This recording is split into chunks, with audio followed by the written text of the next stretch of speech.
नमस्कार सगळ्या Facebook viewers आणि रिलेटिव्स आणि सगळ्या लोकांना अजित देशमुख यांचा नमस्कार. माझी कंपनीचं नाव आदित्य इन्व्हेस्टमेंट आहे आणि मी आणि माझी बायको राखी देशमुख या कंपनीमध्ये कार्यरत आहे.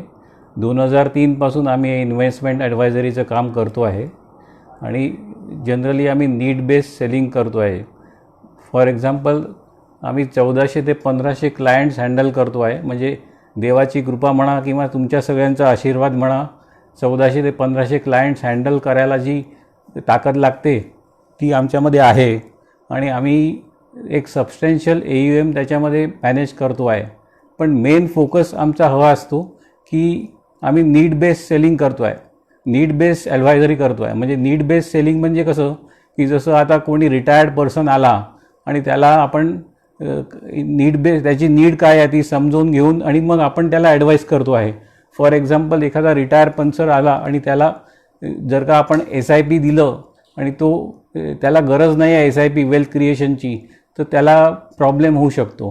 त्यामुळे आम्ही त्याला एक लमसम इन्व्हेस्टमेंट करून त्याच्यातून 1 वर्षांनी किंवा 2 वर्षांनी सिस्टमॅटिक विड्रॉवल कसं घेता येईल हे ॲडवाईस करतो. आणि जनरली कुठल्याही ॲसेट मॅनेजमेंट कंपनीमध्ये कुठल्याही क्लायंटचे आम्ही 15 ते 20% वर इक्विटी अलोकेशन देत नाही. म्हणजे डायव्हर्सिफिकेशन महत्त्वाचं आहे आणि त्यामुळे प्रत्येक कस्टमर हा आमच्याकडे चांगल्या नजरेने किंवा चांगल्या ॲडवाईसप्रमाणे आम्हाला रिस्पेक्ट करतो. जनरली कुठल्याही क्लायंटचे इन्व्हेस्टमेंट करताना आम्ही 5 ते 6 AMC सिलेक्ट करून त्याच्यामध्ये कुठल्याही AMCमध्ये 15 ते 20% वर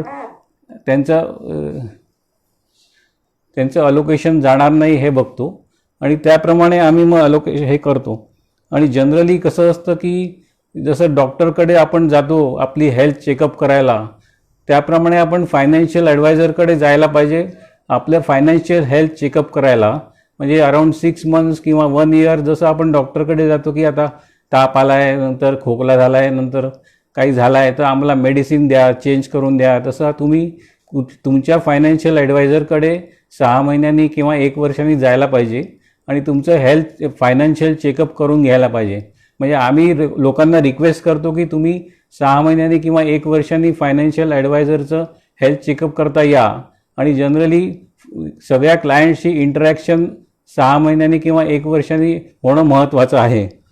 त्यामुळे जनरली नीड बेस्ड सेलिंग आणि ॲसेट अलोकेशन याच्यावर आम्ही भर देऊन सगळ्या क्लायंटशी इन्व्हेस्टमेंट करतो आहे. म्हणजे फॉर एक्झाम्पल एखादा यंग माणूस आला आणि त्याला जर का गोल बेस्ड इन्व्हेस्टमेंट करायची आहे, फॉर एक्झाम्पल त्याला रिटायरमेंट प्लॅनिंग करायचं आहे किंवा चाइल्ड एज्युकेशनचं करायचं आहे किंवा चाइल्ड मॅरेजचं करायचं आहे, तर त्याला त्याच्या नीडप्रमाणे आम्ही त्याला प्रॉडक्ट सजेस्ट करतो.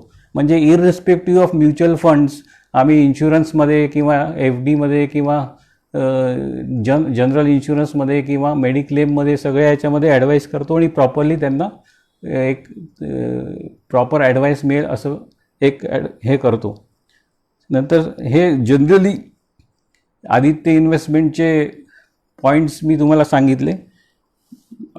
आणि अंडर कोरोना क्रायसिस सध्या जे आपल्याला कोरोना क्रायसिस आहे त्याच्यामध्ये सगळ्यांनी काय पॉईंट्स फॉलो करायला पाहिजे हे मी थोडंसं एक्सप्लेन करतो.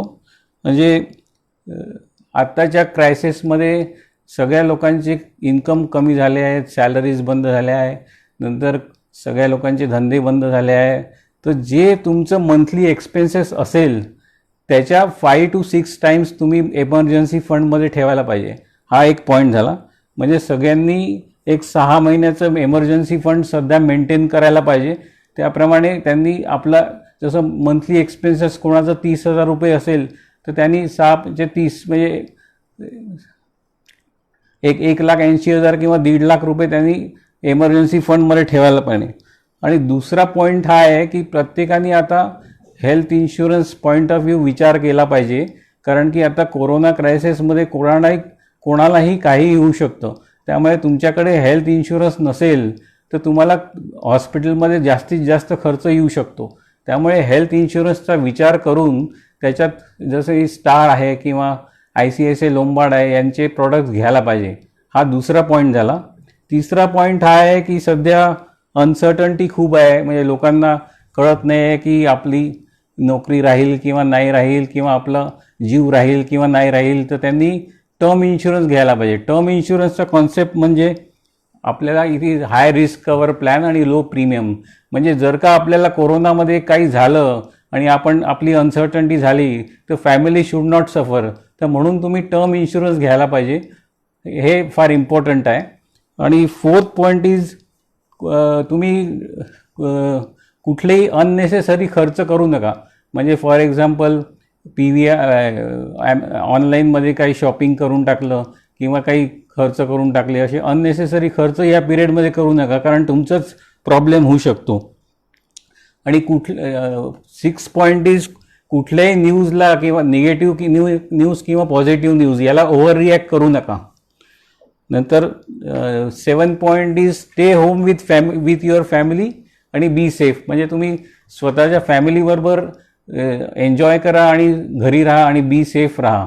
हे मी अंडर कोरोनाच्या क्रायसिसमध्ये काय 6 पॉईंट्स करायला पाहिजे हे एक्सप्लेन केलं. आणि थर्ड पॉईंट असा आहे की या कोरोना क्रायसिसमध्ये कुठले सेक्टर्स अफेक्ट होणार आहे हे मी थोडंसं तुम्हाला एक्सप्लेन करणार आहे. म्हणजे फॉर एक्झाम्पल आत्ताच्या कोरोना क्रायसिसमध्ये airline industry, railways, health, hotels, tourism, cinema, daily business like tea stall किंवा Ola Uber, manufacturing sectors like steel, cement, automobiles, consumer durables, housing sector, हे सगळे अफेक्ट होणार आहे. म्हणजे फॉर एक्झाम्पल पहिला सेक्टर जो आहे तो एअरलाईन्स. सध्याच्या पिरियडमध्ये एअरलाईन बंद असल्यामुळे कोणी जात नाही आहे. पण आफ्टर लॉकडाऊन जेव्हा एअरलाईन उघडतील तेव्हा पण एकदम लोक ट्रॅव्हल करणार नाही, कारण की लोकांना माहिती आहे की इथे जास्तीत जास्त इफेक्ट होऊ शकतो. तर आता एअरलाईन इंडस्ट्रीमध्ये सगळ्यात जास्ती लॉस कंपन्यांना होऊन राहिला आहे. म्हणजे फ्लाईट्स जात नाही आहे, त्यांचे काही पण फ्लाईट्स नसल्यामुळे त्यांना एम्प्लॉईजचे पगार किंवा एम्प्लॉईजचे जे काही बोनसेस असतील ते देणं पॉसिबल नाही आहे. त्यामुळे एअरलाईन सेक्टर सगळ्यात अफेक्टेड आहे. रेल्वेजमध्ये सध्या रेल्वेज सगळ्या बंद असल्यामुळे, गव्हर्नमेंटच्या अंडर असल्यामुळे रेल्वेज एम्प्लॉईजला थोडा प्रॉब्लेम नाही आहे, त्यांना सॅलरीज त्यांच्या मिळून जातील. पण रेल्वे इज ऑल्सो अफेक्टेड. रेल्वेमध्ये कसं होईल की जेव्हा रेल्वे सुरू होतील तेव्हा एकदम लोक रेल्वेमध्ये जाणार नाहीत, आणि रेल्वेमध्ये गव्हर्नमेंटच्या अंडर असल्यामुळे तिथल्या एम्प्लॉईला सॅलरी मिळतील आणि टाईमवर मिळतील. त्यामुळे railways will not be affected heavily. The third is hotels. म्हणजे इंडियातले सगळे हॉटेल्स सध्या बंद आहेत आणि चालू नाही आहेत. तर हॉटेल इंडस्ट्री फार हेविली लॉसमध्ये आहे. हॉटेल्समध्ये एकदम लोक जाणार नाहीत आणि आत्ताही जात नाही आहे. आणि हॉटेल्समुळे टुरिझम इंडस्ट्रीला पण अफेक्ट होत आहे. म्हणजे ओव्हरसीज ट्रॅव्हल किंवा डोमेस्टिक ट्रॅव्हल किंवा कुठल्याही ट्रॅव्हलमध्ये लोक जाणार नाही आहेत.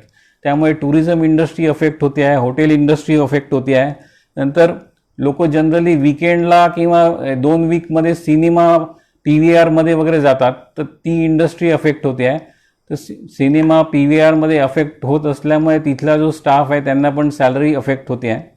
नंतर डेली बिझनेस जे आहेत जसं टी स्टॉल किंवा ओला उबेरचे ज्या गाड्या आहेत हे पण अफेक्ट झालेलं आहे. टी स्टॉल लोक जे असतात ते पण आता टी स्टॉल कुठेच चालू नाही आहेत. ओला उबेरमध्ये कोणीही लोक बसत नाही आहे बिकॉज ऑफ सोशल डिस्टन्सिंगमुळे. त्यामुळे ओला उबेरचं कालच मी ऐकलं की उबेरनी 3,700 लोकांची सॅलरीज दिली नाही आहेत. त्यामुळे ओला उबेरमध्ये पण प्रॉब्लेम आहे. आणि आफ्टर लॉकडाऊन पण ओला उबेरमध्ये एकदम लोक बसणार नाही आहेत because of social distancing problem. नंतर मॅन्युफॅक्चरिंग सेक्टर्समध्ये स्टील, सिमेंट, कन्स्ट्रक्शन या एकदाच सुरू होणार नाही, या पूर्ण अफेक्टेड आहे. म्हणजे जोपर्यंत कन्स्ट्रक्शन कंपनीचे कामं चालू होत नाही तोपर्यंत स्टील आणि सिमेंटची रिक्वायरमेंट नाही राहणार. त्यामुळे स्टील, सिमेंट आणि कन्स्ट्रक्शन कंपनी अफेक्टेड आहे. लेबर्स पळालेले आहेत, लेबर्स मिळत नाही आहे. त्यामुळे स्टील, सिमेंट, कन्स्ट्रक्शन कंपनीचं काम थांबलेलं आहे.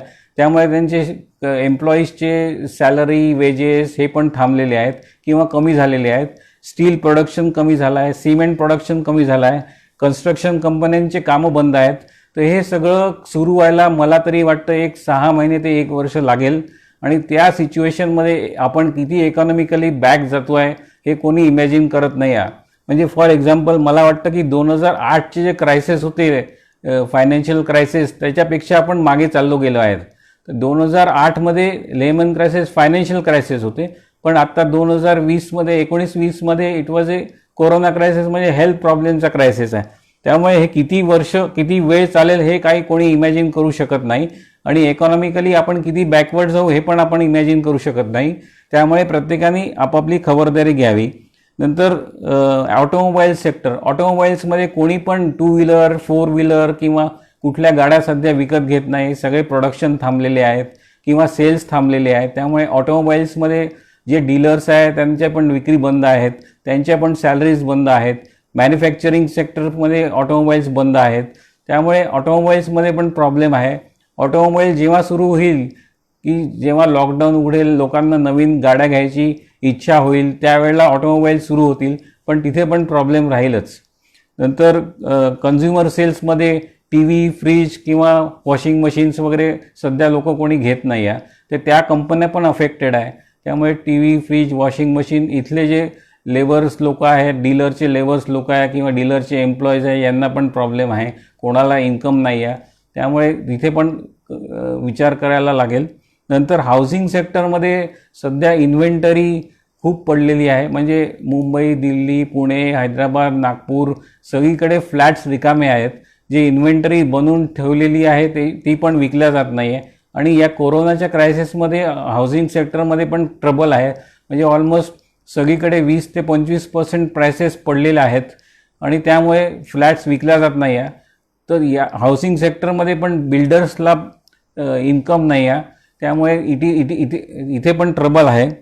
हे सगळे पॉईंट्स आहे की ज्याच्यामुळे या इंडस्ट्रीज पुन्हा अफेक्ट होणार आहे. पण याच्यामध्ये एक कंपॅरिझन मला सांगायचं वाटतं की 2008मध्ये जे फायनान्शियल लेमन क्रायसिस होतं आणि आता 2019-20मध्ये जे कोरोना क्रायसिस आहे, याच्यामध्ये फरक एवढा आहे की 2008मध्ये it was a financial crisis, म्हणजे त्यावेळेला फक्त फायनान्शियलीच तुम्ही बॅकफूट वारेल होती. पण यावेळेला तुम्ही फायनान्शियली म्हणजे इकॉनॉमिकली पण बॅकफूटवर आले आहे आणि हेल्थ पॉईंट ऑफ व्ह्यू पण बॅकफूटवर आले आहे. म्हणजे तुम्ही हेल्थही बॅकफूटवर आहे आणि वेल्थही बॅकफूटवर आहे. त्यामुळे हे क्रायसिस जरा जास्ती डीपन आहे. त्यामुळे मला म्हणायचं आहे की 2008चं क्रायसिस आपण लवकर रिकवर झालो, पण 2019-20चं जे क्रायसिस आहे कोरोना, याच्यातून आपल्याला रिकवर व्हायला खूप वेळ लागेल. त्यामुळे लोकांनी तशी खबरदारी घ्यावी. म्हणजे एमर्जन्सी फंड मी म्हटला होता तो 100% लोकांनी ठेवावा. म्हणजे तुम्ही बँकेत ठेवा किंवा लिक्विड फंडमध्ये ठेवा, पण तुम्ही एमर्जन्सी फंड 6 महिने ते 8 महिन्याचा ठेवायलाच पाहिजे. कारण की या क्रायसिसमध्ये कोणालाच आयडिया नाही आहे की कोणाचा जीव राहतो की नाही राहत, आणि सगळ्यांचे फायनान्शियली आणि वेल्थ वाईज आणि हेल्थ वाईज अफेक्ट झालेला आहेत. त्यामुळे it is a deep trouble. त्याच्यामध्ये सध्या इंडियाला 2-3 पॉईंट्स फार ॲडव्हान्टेजियस आहे. म्हणजे पहिला पॉईंट हा आहे की इंटरनॅशनली क्रूड ऑइल प्राइसेस $70वरून $25वर आलेल्या आहेत. त्यामुळे इंडियाला त्याचा रेग्युलर टर्म्समध्ये, जेव्हा लॉकडाऊन नव्हता तेव्हा रेग्युलर टर्म्समध्ये जर का नॉर्मल पोझिशन असत्या तर आपल्याला 4 लाख कोटीचा फायदा झाला असता गव्हर्नमेंटला. पण आत्ता लॉकडाऊन असल्यामुळे ऑइलचं सेल कमी आहे किंवा ऑइल कन्झम्पशन कमी आहे, त्यामुळे एवढा त्यांना प्रॉफिट होणं शक्य नाही आहे. आणि क्रूड ऑइलच्या प्राइसेस कमी झाल्या तरी इंडियाने पेट्रोल आणि डिझेलच्या प्राइसेस कमी केलेल्या नाही आहेत, त्यामुळे त्यांना प्रॉफिट होणारच आहे. पण 4 लाख करोडचा जो फायदा झाला असता तो आता रिड्यूस होऊन एखाद्या वेळेला 1.5 लाख 2 लाख कोटीचा होऊ शकतो because of crude oil reduction. पण हे ते कोरोना क्रायसिसमध्ये जे स्टिम्युलस देऊन राहिले त्याच्याकरता ते यूज करू शकतात. म्हणजे इंडियन गव्हर्नमेंटला हा क्रूड ऑइलचा फायदा फार मोठा आहे. म्हणजे त्यांना जर का पैशाची गरज पडते आहे तर याच्यातून त्यांना पैसे जास्ती मिळतील. त्यामुळे हे एक ॲडव्हान्टेजियस आहे की क्रूड ऑइल पडल्यामुळे इंडियाला फार इम्पॉर्टंट प्रॉफिट होतो आहे. आणि दुसरा पॉईंट असा आहे की सध्या इंडियाची जी कंडिशन आहे, इंडियाचे जे फॉरेन रिझर्व्ज आहे, म्हणजे फॉरेक्स रिझर्व्ह जे म्हणतात त्याला डॉलर्समध्ये असतात, ते अराउंड 20-25 इयर्समध्ये it is highest around $470 to $500 billion. तर हा एक ॲडव्हान्टेज इंडियाला खूप मोठा आहे. म्हणजे 20 ते 25 वर्षात किंवा 30 वर्षात एवढे फॉरेन रिझर्व्ज इंडियामध्ये नव्हते, पण ते आता आहेत. तर हे एक ॲडव्हान्टेजच आहे. आणि तिसरं म्हणजे इन्फ्लेशन इंडियाचं सध्या कंट्रोलमध्ये आहे. म्हणजे एवढं इन्फ्लेशन नाही आहे, त्यामुळे ते पण एक इकॉनॉमीला बूस्टअप आहे. नंतर अजून एक पॉईंट म्हणजे इंडियन बँक्स ज्या आहेत त्या खूप हेवीली लिक्विडिटी आहे त्यांच्याकडे. म्हणजे मोस्टली 6 ते 7 लाख कोटी लिक्विडिटी आहे त्यांच्याकडे आणि त्यांना दुसरा ऑप्शन नाही. They have to lend to consumer किंवा हाऊसिंग. लेंडिंग केल्याशिवाय त्यांना काही प्रॉफिट मिळणार नाही. म्हणजे आता असं होतं आहे की कुठल्याही बँक 5.5-6% FD घेतात आहे आणि रिव्हर्स रिपोमध्ये ते 4%वर RBIमध्ये ठेवतात आहे. म्हणजे दे आर लुझिंग ऑलमोस्ट 1.5%. तो इंडियन बँक्सला 6 ते 7 लाख कोटीचे रिझर्व्ह किंवा लिक्विडिटी त्यांच्याकडे आहे. तर त्यांनी हळूहळू लेंडिंग सुरू करायला पाहिजे. म्हणजे त्यांची प्रॉफिटेबिलिटी वाढेल, लेंडिंग पण वाढेल आणि इकॉनॉमीला बूस्टअप होईल. म्हणून मला म्हणायचं आहे की इंडियन बँक ज्या सध्या हायली लिक्विड मेंटेन करतात आहे त्यांनी रिव्हर्स रिपोमध्ये जे RBIकडे त्यांचे फंड्स ठेवलेले आहे त्याच्यावर 4% मिळतात आहे. वेअरॅज FDमध्ये त्यांना 5.5 ते 6% मिळतात आहे लोकांकडून. तर दे आर लुझिंग 1.5%. तर हे एक पॉईंट आहे. नंतर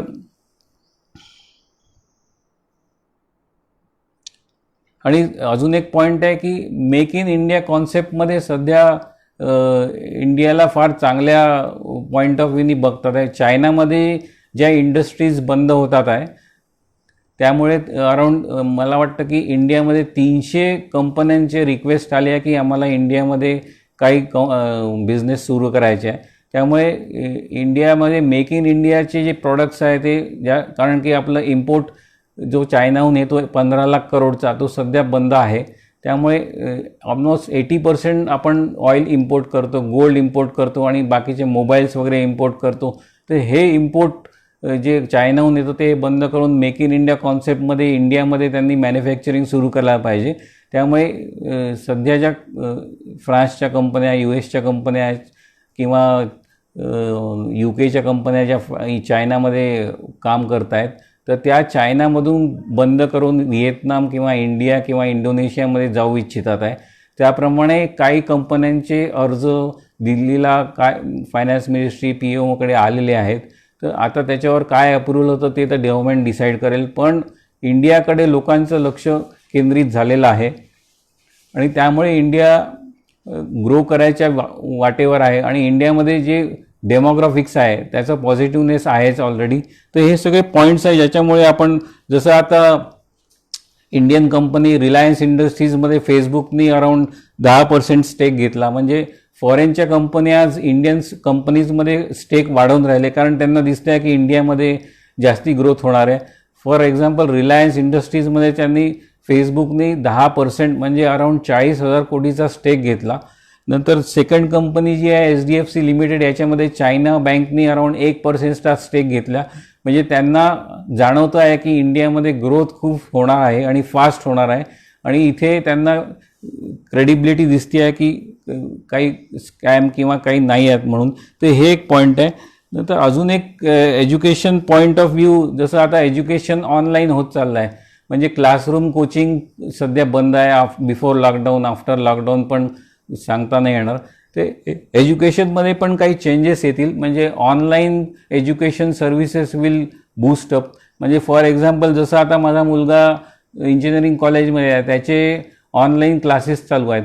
तर ऑनलाईन क्लासेसमध्ये त्याला झूम ॲपमध्ये ऑलमोस्ट 100 लोक एकाच वेळेला अटॅच होऊन जातात. तर डिजिटल कंपन्या, सॉफ्टवेअर कंपन्या या सगळ्या डेव्हलप होणार आहेत. तर हे एक इम्पॉर्टंट एज्युकेशन सेक्टर आहे.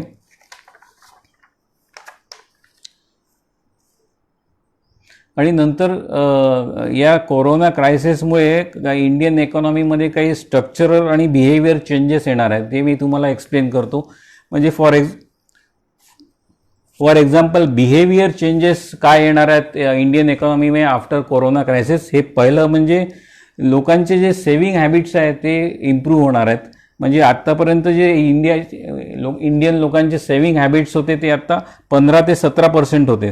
म्हणजे फॉर एक्झाम्पल आता लोक हॉटेल्समध्ये, सिनेमा मॉल्समध्ये किंवा ट्रॅव्हल्समध्ये किंवा टुरिझममध्ये किंवा कुठल्याही एंटरटेनमेंट झोनमध्ये जाणार नाही. त्यामुळे त्यांचे पैसे वाचणार आहे. त्यामुळे ते सेव्हिंग करणार आहे. म्हणजे सपोज 15 ते 17% सेव्हिंग हॅबिट्स होत्या इंडियाच्या, त्या आफ्टर लॉकडाऊन त्या इम्प्रूव्ह होतील. मला वाटते 20 ते 30% त्यांच्या सेव्हिंग हॅबिट्स जातील. हा एक इम्पॉर्टंट पॉईंट आहे. आणि दुसरा पॉईंट एक आहे की आणि लोकांनी ऑनलाईन कामं सुरू केली आहेत. जसं फॉर एक्झाम्पल सगळ्यांचे बँकिंग ट्रान्झॅक्शन ऑनलाईन आहेत, नंतर ऑनलाईन पेमेंट्स आहे, बिलाचे पेमेंट्स आहे, सगळे ऑनलाईन. त्यामुळे डिजिटल कंपन्या आणि एअरटेल आपलं टेलिकॉम कंपन्या ग्रो होतील. आणि या क्रायसिसमध्ये लोक हेल्थ कॉन्शियस राहतील. म्हणजे लोकांना जनरली क्रायसिस जे होतात त्या हेल्थमध्ये, त्यामुळे हेल्थ इन्शुरन्सच्या एन्क्वायरीज जास्त येतील. तर हा एक पॉईंट आहे. नंतर स्ट्रक्चरल चेंजेस जे मला वाटतात आहे की या कोरोना क्रायसिस नंतर इंडियामध्ये येतील, ते म्हणजे एअरलाईनमध्ये जसं आता 3 सीट्स असतात, तर ते थिंक करतील की 2 सीट्स ठेवा किंवा 3-2 ठेवा. हे structural changes social distancing point of view मला वाटते त्यांना करणं भाग आहे, किंवा ते करतील किंवा नाही पण करतील. कारण की सध्या एअरलाईनमध्ये 0 इन्कम आहे, तर ते म्हणतील की सीट रिड्यूस करून जर का 50% इन्कम होत असेल तर आपले सॅलरीज निघतील. तर हे स्ट्रक्चरल चेंज एअरलाईनमध्ये येऊ शकतो. आणि सिमिलर चेंज रेल्वेजमध्ये येऊ शकतो. रेल्वेजमध्ये ऑलमोस्ट 3 टायर असेल तर 2 टायर होईल, किंवा social distancing point of view ते बर्थ्स कमी करतील. हे सगळं येऊ शकतो. दुसरा पॉईंट आहे ओला उबेरमध्ये बिझनेस अफेक्ट होईल, कारण तिथे लोक एकदम बसणार नाहीत. आणि त्याच्यामध्ये काय होईल की ओला उबेरचा बिझनेस अफेक्ट झाल्यामुळे तिथले ऑलमोस्ट सगळे टॅक्सी जे आहेत ते बंद होतील. तर हा एक पॉईंट आहे. आणि एक मोठा चेंज म्हणजे मोठ्या कंपन्या ज्या आहेत त्यांचे लोक आता वर्क फ्रॉम होम करतात आहे, तर ते मे थिंक ऑफ की परमनंटली यांचं काम ॲडमिनिस्ट्रेटिव्ह, HR, अकाउंट्स, मार्केटिंग हे सगळे घरूनच काम करतील. म्हणजे for example administrative division, HR division, accounts division, marketing division हे सध्या वर्क फ्रॉम होम करतात आहे. तर त्यामुळे मोठ्या कंपन्यांचे ऑफिस स्पेस वाचतात आहे, इलेक्ट्रिसिटी वाचते आहे, ट्रान्सपोर्ट वाचते आहे, केटरिंग वाचतं आहे. त्यामुळे मोठ्या कंपन्या याच्यावर विचार करतील की त्यांचे जे HRचे लोक आहे, अकाउंट्सचे लोक आहे, मार्केटिंगचे लोक आहे, ॲडमिनिस्ट्रेशनचे लोक आहे, हे घरूनच काम करतील. त्यामुळे त्यांचं एवढं सेव्हिंग होऊन जाईल. हा एक स्ट्रक्चरल चेंज येऊ शकतो. आणि काही बिहेवियर चेंज मी तुम्हाला डिस्कस केलेलेच आहेत. नंतर आणि सध्याच्या लॉकडाऊनच्या पिरियडमध्ये सगळ्यात जास्ती बेनिफिट कोणत्या सेक्टरला मिळेल हे मी थोडंसं डिस्कस करतो. म्हणजे फॉर एक्झाम्पल पॉवर सेक्टर. म्हणजे आत्ताच्या लॉकडाऊन पिरियडमध्ये आणि आफ्टर लॉकडाऊन पिरियडमध्ये पॉवर सेक्टर इतका महत्त्वाचा आहे की कुठलंही काम करायला तुम्हाला पॉवर लागते, whether it is solar power, thermal power और रिन्युएबल पॉवर. पॉवरचं कन्झम्पशन मॅक्झिमम होतच राहील. त्यामुळे power sector will grow definitely. नंतर telecom, digital companies, software companies. टेलिकॉममध्ये काय आहे की जसं आपण मोबाईल यूज करतो आहे, वेबिनार करतो आहे, किंवा झूमने कॉन्फरन्सेस करतो आहे, त्यामुळे टेलिकॉम विल ग्रो. किंवा त्यांना लागणारं जे सॉफ्टवेअर आहे त्या कंपन्या विल ग्रो. म्हणजे डिजिटल कंपन्या will grow, software company will grow. म्हणजे फॉर एक्झाम्पल बँकिंग सॉफ्टवेअरमध्ये जे ट्रान्झॅक्शन होतात आहे त्याचं सर्व्हिस IT कंपन्या देतात. त्यामुळे त्यांना काम आहेच, त्या ग्रो करतील. या पिरियडमध्ये लॉकडाऊनमध्ये आणि आफ्टर लॉकडाऊन या कंपन्यांना काही जास्ती फरक पडणार नाही आहे. नंतर बँकिंग इंडस्ट्रीमध्ये ज्या बँक्स मॅक्झिमम ऑनलाईन ट्रान्झॅक्शन्स करतात आहे सध्या, त्यांना फायदा आहे. म्हणजे आत्ताच्या स्टेजमध्ये मॅक्झिमम लोक ऑनलाईन बँकिंग ही सुविधा यूज करतातच आहे. त्यामुळे मला वाटतं की बँकिंग इंडस्ट्रीमध्ये ज्या बँक्स ऑनलाईन आहेत फुल्ली त्यांना फायदा आहे. नंतर फार्मा इंडस्ट्रीमध्ये जनरली या कोरोना क्रायसिसमध्ये मेडिसिन्स फार महत्त्वाचे आहे. त्यामुळे ज्या फार्मा इंडस्ट्री डोमेस्टिक प्रोडक्शन किंवा डोमेस्टिक कन्झम्पशन करतात आहे त्यांना पण फायदा आहे. इंटरनॅशनली एक्सपोर्ट आहे त्यांना पण फायदा आहे. नंतर कन्झ्युमर इंडस्ट्रीमध्ये बिस्किट्स, ऑइल, ज्या डेली कन्झम्पशन आयटम्स आहे त्या प्रोडक्शन करण्याला कंपन्यांनाही फायदा आहे. म्हणजे for example Hindustan Lever, ITC याचे जे डेली कन्झम्पशन आहे आपल्याला ते तर लागणारच आहे, कारण की खाण्यापिण्याशिवाय आपल्याला गत्यंतर नाही आहे. त्यामुळे डेली जे नीड्स लागतात आहे ते आपल्याला मिळणं महत्त्वाचं आहे. तर या कंपन्या ग्रो करतील. नंतर सध्या घरी बसलेले लोक नेटफ्लिक्स किंवा ॲमेझॉन प्राईमवर खूप सिरीज पाहतात आहे. तर नेटफ्लिक्स आणि ॲमेझॉन प्राईम पण खूप जास्ती ग्रो करतील. तर हे असे पॉईंट्स आहे की ज्या कंपन्या ग्रो करणार आहेत आत्ता. नंतर अजून एक पॉईंट असा आहे की या क्रायसिसमध्ये जनरली कुठल्या टाईपच्या इन्व्हेस्टमेंट्स करायला पाहिजे. म्हणजे मी म्हणेल की या क्रायसिसमध्ये मी स्ट्रॉंगली रेकमेंड करतो की गोल्ड बेस्ड SIPs करायला पाहिजे for long term goals, wealth creation. म्हणजे for example retirement planning, child education, child marriage, नंतर वेल्थ क्रिएशन, एमर्जन्सी फंड, या पॉईंटच्या वेळी तुम्ही SIPs करा. जनरली माझ्याकडे एक SIPचा डेटा आहे फ्रॉम 1999 to 2020, ज्याच्यामध्ये आम्ही 25 फंड्स घेतलेले आहेत. 1, 2 years, 3 years, 5 years, 10 years, 15 years, 20 इयर्सपर्यंत. आणि 1 इयर, 2 इयर आणि 3 इयर्समध्ये जनरली 25 फंडपैकी 24 फंड्स फर्स्ट इयरमध्ये निगेटिव्ह झोनमध्ये आहे, सेकंड इयरमध्ये सेम आहे, थर्ड इयरमध्ये 25पैकी 20 निगेटिव्ह झोनमध्ये आहे, 5 पॉझिटिव्ह झोनमध्ये आहे. आणि after 5 years, 10 years, 15 years, 20 years सगळेच पॉझिटिव्ह झोनमध्ये आहे विथ रिटर्न ऑफ 17% CAGR.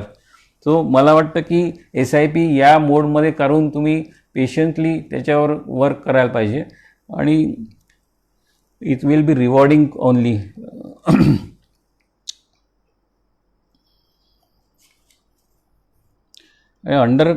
सध्याच्या स्टॉक मार्केट क्रायसिसमध्ये इथे एक लमसम अमाऊंट इन्व्हेस्ट करायची पण ऑपॉर्च्युनिटी आहे. म्हणजे फॉर एक्झाम्पल तुम्ही 5 वर्ष, 7 वर्ष, 10 वर्ष हॉरिझॉन ठेवून इन्व्हेस्टमेंट करू शकता. म्हणजे तुम्ही जर का 1995मध्ये कुठल्या एखाद्या फंडमध्ये टाकले असते 1 लाख रुपये, तर त्याचे आज अराऊंड 89-90 lakhs रुपीज आहे. आणि करंटली ॲसेट अलोकेशन स्ट्रॅटेजी आपण वर्क करायला पाहिजे. म्हणजे जसं बॅलन्स ॲडव्हान्टेज फंड असतात किंवा डायनॅमिक ॲसेट अलोकेशन फंड असतात. म्हणजे त्याच्यामध्ये फंड मॅनेजर्स इक्विटी, डेट आणि गोल्डचे अलोकेशन चेंज करत राहतो. तर या फंड्समध्ये जनरली इन्व्हेस्टमेंट सध्या करायला पाहिजे, कारण व्हॉलेटिलिटी खूप जास्ती असल्यामुळे आपण या BAF फंडमध्ये इन्व्हेस्ट करायला पाहिजे. आणि जर का तुम्हाला इंडिव्हिज्युअली ॲसेट अलोकेशन करायचं असेल तर तुम्ही 100 रुपये टाकायचे असतील तर 10 ते 15% गोल्डमध्ये जायला पाहिजे, 10 ते 15% डेट फंडमध्ये जायला पाहिजे आणि राहिलेले 70% तुम्ही मल्टी कॅप किंवा लार्ज कॅप किंवा मिड कॅपमध्ये टाकायला पाहिजे. असं अलोकेशन तुम्ही इंडिव्हिज्युअली करू शकता. पण मी म्हणेल की जे ॲटोमॅटिक BAF फंड आहे याच्यामध्ये अलोकेशन फंड मॅनेजर चेंज करत राहतो, तर त्या फंडमध्ये तुम्ही जास्तीत जास्त इन्व्हेस्टमेंट सध्या करायला पाहिजे. आणि एक जनरल ट्रेंड आहे इंडियामध्ये की जनरली लोक जेव्हा मार्केट हाय असतं तेव्हा परचेस करतात आणि जेव्हा मार्केट लो असतं तेव्हा सेल करतात. ही जनरल टेंडन्सी आहे इंडियामध्ये. तर ते व्हाईसे वर्सा असायला पाहिजे, कारण की लोकांना वाटतं की आता मार्केट वरती चाललं आहे तर पैसे टाकावे आणि तिथूनच ते खाली येतं. त्यामुळे जेव्हा हाय असतं तेव्हा लोक पैसे टाकतात आणि जेव्हा लो असतं तेव्हा पैसे काढतात की आता लॉस झाला, आता पैसे काढून द्यावे म्हणून. ही ट्रेंड नसायला पाहिजे. इट शुड बी व्हाईसे वर्सा. म्हणजे आता जी ट्रेंड आहे की इतकं लोएस्ट मार्केट असताना तुम्ही SIP आणि लमसम करूच शकता. फक्त प्रॉब्लेम हा आहे की कोरोना क्रायसिसमुळे तुम्ही 1 वर्षात रिकवर होईल का की 2 वर्षात रिकवर होईल ते डिपेंड करेल की याच्यावर मेडिसिन किंवा वॅक्सिन केव्हा मिळत आहे. एकदा वॅक्सिन किंवा मेडिसिन बाजारात आलं तर हे कोरोना क्रायसिस किंवा मार्केट विल ओव्हर रिॲक्ट आणि ते फार पॉझिटिव्हली वर जाईल. म्हणजे from the goal point of view, for example कोणाला गोल पॉईंट ऑफ व्ह्यू SIP करायच्या असतील तर सपोज कोणाचा मुलगा 4 वर्षाचा आहे आणि तो आता 18 वर्षी हायर एज्युकेशनमध्ये जाणार आहे, तर 14 वर्षांनी त्याला किती पैसे लागू शकतात. फॉर एक्झाम्पल जसं आता 2 लाख रुपये वर्षाचे लागतात इंजिनिअरिंग करता, तर तुम्हाला आफ्टर 14 इयर्स ते किती लागतील. तर जनरल इन्फ्लेशन पकडलं तर ते 5 लाख रुपये पर ॲनम लागतील आफ्टर 14 इयर्स. तर जर का तुम्ही 5,300 रुपयाची SIP केली फॉर लॉंग टर्म 14 इयर्स तर तुमचं एज्युकेशन मुलाचं एज्युकेशन केटर होऊ शकतं. हे एक एक्झाम्पल जस्ट याच्याकरता सांगितलं की ज्यांना education point of view SIPs करायच्या आहे त्यांनी या पॉईंट ऑफ व्ह्यूनी SIPs करून त्याच्यात लॉकडाऊन ठेवून आणि त्याच्यात न बघता पेशंटली त्यांनी टाकत राहायला पाहिजे. असं नाही की आता मार्केट खाली आला आहे तर त्याच्यातून SIPमधनं पैसे काढून घेतले, असं करायला नको. नंतर सेकंड इज, जर का कोणाची मुलगी असेल 5 वर्षाची आणि ती एक 25-26व्या वर्षी जर लग्न असेल आणि आत्ता लग्नाला 10 लाख रुपये लागतात आहे, तर आफ्टर 21 इयर्स तिला किती लागतील, तर ते एक 5 ते 6% इन्फ्लेशन पकडलं तर 34 लाख रुपये लागतील. तर जर का तुम्ही एक 2,500 रुपयाचं SIP केलं फॉर 21 इयर्स तर तुमचं लग्नाचं म्हणजे लग्न क्लिअर होतं. म्हणजे फॉर एक्झाम्पल डॉटरचं मॅरेज तुम्हाला वरी राहत नाही, तर असं प्लॅनिंग करायला पाहिजे. नंतर थर्ड इज, तुम्ही जर का रिटायरमेंट स्टेजमध्ये आहे, म्हणजे फॉर एक्झाम्पल तुम्ही आता 40 वर्षाचे आहे आणि तुम्ही 60व्या वर्षी रिटायर होणार आहेत, तर तुम्हाला जर का मंथली एक्सपेन्सेस तुमचे आता 30,000 असतील तर 20 वर्षांनी तुम्हाला मंथली एक्सपेन्सेस 5 ते 6% प्रमाणे इन्फ्लेशनप्रमाणे किती लागतील, तर दॅट इज 96,000. तर तुम्हाला जर का 16,000 रुपयाची SIP केली तुम्ही फॉर नेक्स्ट 20 इयर्स तर तुमचं रिटायरमेंट इज डन. म्हणजे एखाद्या माणसाला वरी असेल की मुलाचं एज्युकेशन कसं होईल, मुलीचं मॅरेज कसं होईल, रिटायरमेंट कसं होईल, तर त्यामुळे 23,000 रुपये जर का त्यांनी इन्व्हेस्ट केले मंथली फॉर नेक्स्ट 20-25 इयर्स तर त्यांचं तिन्ही पण गोल अचीव होऊ शकतात, रिटायरमेंट, डॉटर्स मॅरेज आणि चाइल्ड एज्युकेशन. म्हणजे इतकं स्वस्त, इतकं सिम्पल कॅल्क्युलेशन असताना लोक करत का नाही, काही कळत नाही. आणि करंट मार्केट सिच्युएशनप्रमाणे ज्यांना लिक्विड फंड किंवा डेट फंड्समध्ये 3 महिने 6 महिन्याकरता पैसे ठेवायचे आहेत त्यांनी आर्बिट्रेज फंड्समध्ये ठेवावं. म्हणजे तिथे टॅक्सेशन पॉईंट ऑफ व्ह्यू ते पण चांगले आहेत आणि रिटर्न पॉईंट ऑफ व्ह्यू ते पण चांगले आहेत. त्यामुळे मी सजेस्ट करेन की ज्यांना लिक्विड किंवा शॉर्ट टर्म किंवा डेट फंड्समध्ये पैसे ठेवतात आहे आणि ते हायेस्ट टॅक्स ब्रॅकेटमध्ये आहे तर त्यांनी आर्बिट्रेज फंडमध्ये ठेवावं. म्हणजे त्यांना ऑलमोस्ट 15 ते 20% सेविंग होतं. तर असं सजेस्ट करू शकतो. आणि जनरली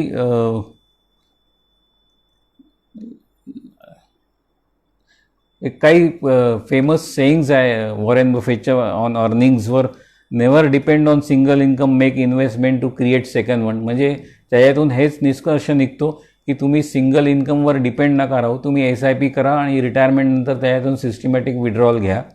आणि दुसरं एक त्यांचं सेईंग आहे ऑन स्पेंडिंग, तर if you buy things you do not need soon you have to sell things you need. म्हणजे तुम्ही ज्या वस्तू परचेस करतात आहे त्या तुम्हाला नको आहे, गरज नाही आहे, तरी तुम्ही घेताय, तर त्या ज्या पाहिजे त्या वस्तू रिक्वायर्ड आहे त्या विकाव्या लागतील, असं एक सेईंग्स आहे.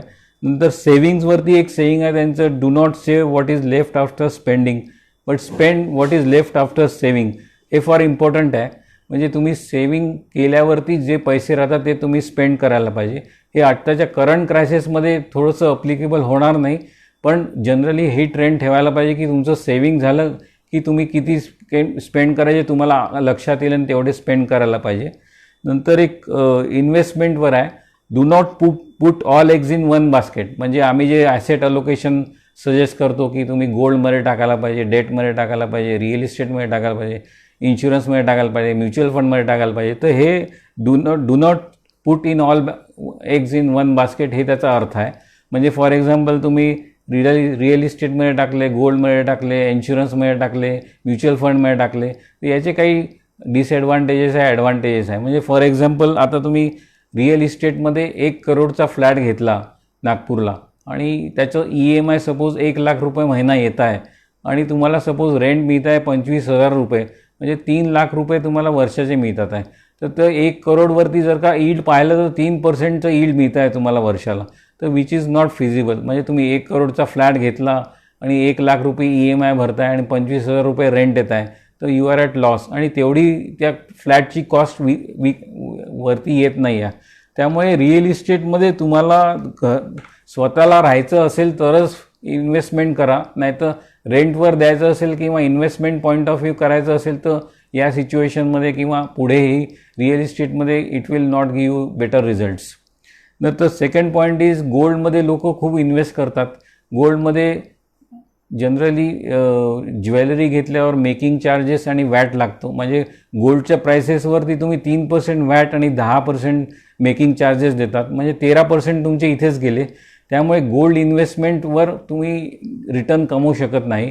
म्हणजे फॉर एक्झाम्पल गोल्ड इम्पोर्ट केल्यामुळे जर का डॉलर ॲप्रिशिएट झाला तर गोल्डची प्राईस वाढते, पण डॉलर डेप्रिशिएट झाला तर गोल्डची प्राईस कमी होते.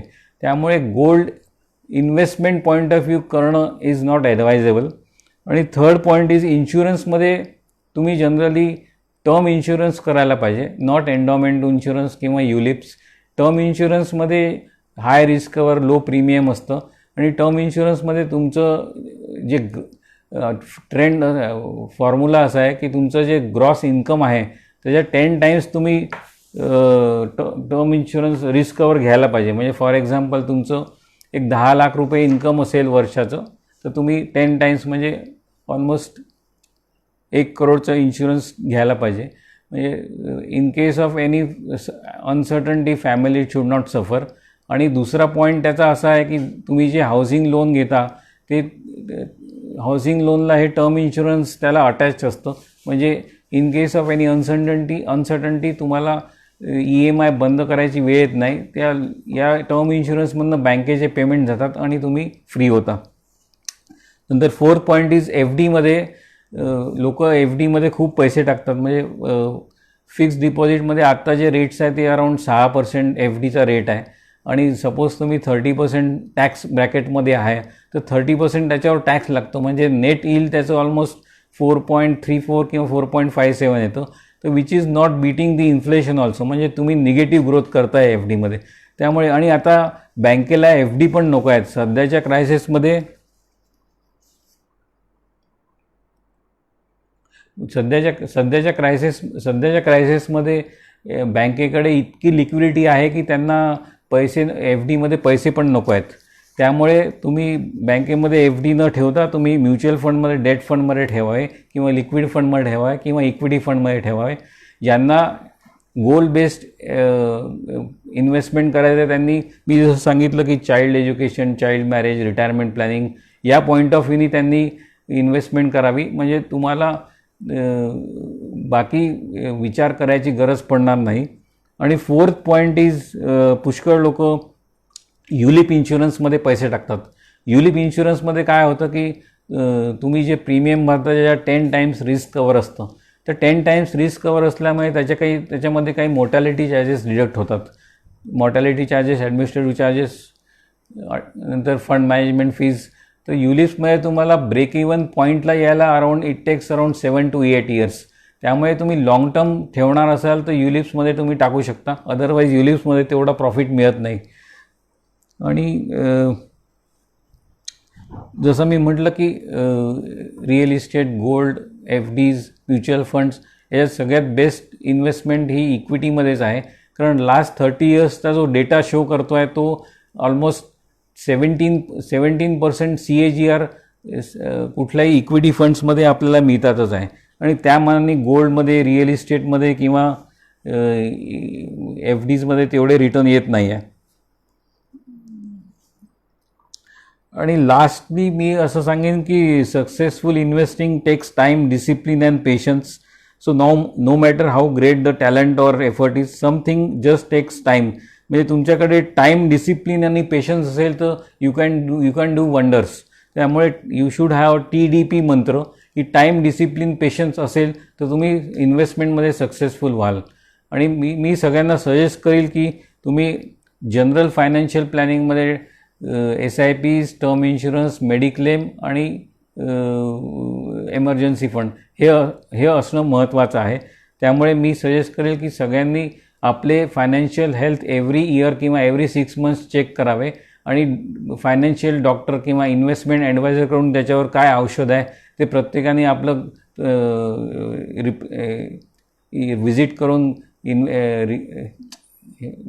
विजिट करून त्यांनी आपला इन्व्हेस्टमेंट